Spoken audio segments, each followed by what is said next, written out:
Good evening, folks, and welcome to another installment of the Nintendo Wiretap, this time for the evening of May 18th, 2017. Every single evening, we take a look at the biggest stories in the world of Nintendo and wrap it up into a nice, neat little package so you don't have to. Here's what happened today. Coming in at number 1 today, Nintendo removes what could be interpreted as an offensive gesture in Mario Kart 8 Deluxe. Yesterday, Nintendo released its first update to Mario Kart 8 Deluxe, bringing with it a few minor fixes and alterations to online modes. Most perplexing, though, was the patch notes that read, "Inkling Girl's animation has been adjusted." Eagle-eyed players on NeoGAF, and even some of our own commenters said they noticed a very specific change in one of Inkling Girl's victory animations when she scores a hit on an opponent. She used to grab her bicep and flex for the camera, but after the update, now she only does the flex. But why?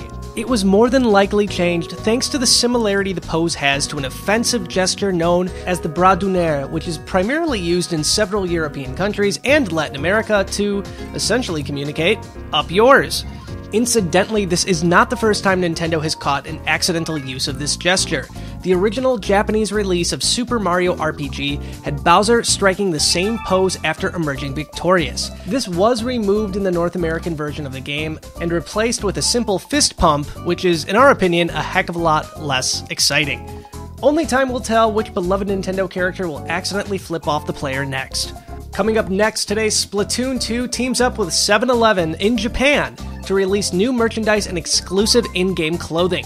Throughout Japan, 7-Eleven has teamed up with Nintendo to sell various products associated with the game Splatoon 2, including toys, stickers, keychains, and more. Not only are these items exclusive to 7-Eleven, but several of them come with a code for in-game DLC clothing. 2 exclusive puffy bomber jackets can only be obtained by picking up the game on 7-Eleven's Japanese website. The other clothing is a tad easier to get, as all you have to do is pick up any of the Splatoon 2 themed merchandise and you'll get a code for one of these amazing shirts. It's unclear as to when the codes will be sent out or become active, but for those of you outside of Japan or people that don't go to 7-Eleven, you might have another shot at getting this, as there is a note on the site that suggests that My Nintendo may offer these as rewards sometime after 2018. Yes, we know that's a while to wait, but at least it gives us a little bit of hope for continued Splatoon 2 support throughout the entire year and beyond. Finally, 7-Eleven stores are also holding lotteries for exclusive items like shirts, plushies, and more. There's a small image of what you can possibly get in that lottery that we can show you here. Unfortunately, there's nothing larger at the moment, but as soon as we know what that is, we'll make sure to post the bigger images.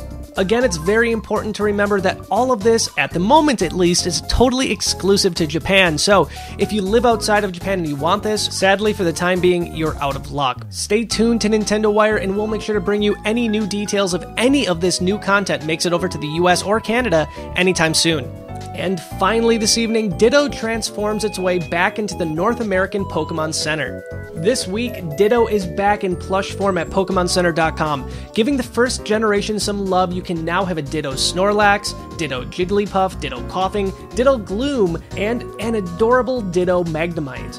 The plushies run on the small side, with the standard line measuring anywhere between 5 and 7 inches. All plushies are priced at $14.99, and they are incredibly cute. Meanwhile, previous collections are having tote bags added. The Floral Flight collection, showcasing Rowlet, Pick-a-Peck, and Fletchling, now have 3 birds flying about with flowers on a tote. If you're not feeling the birds, there's also a pretty amazing Alolan Raichu tote bag as well. I personally absolutely love this one. I think you might too.